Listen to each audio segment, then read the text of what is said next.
Ce blason représente la vibration du village, en fait, son origine et surtout ce qu'il a vécu pendant la dernière guerre.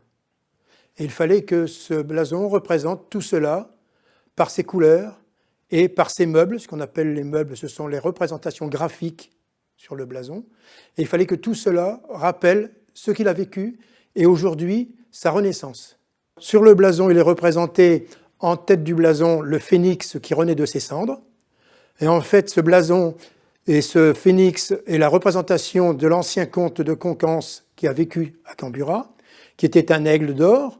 Et cet aigle, je l'ai transformé en phénix qui renaît de ses cendres après ce qui s'est passé pendant la guerre. Et ensuite, au deuxième plan sur ce blason, la brebis, qui est en fait un symbole paysan important de la région. Les blasons, autrefois, étaient un signe de reconnaissance des seigneurs et des combattants. Parce qu'on s'est aperçu à l'origine que les combattants étaient habillés tous de même manière et ils s'entretuaient entre eux.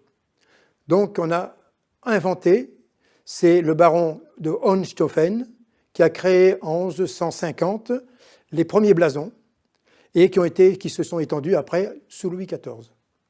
Et ces blasons étaient la représentation des seigneurs.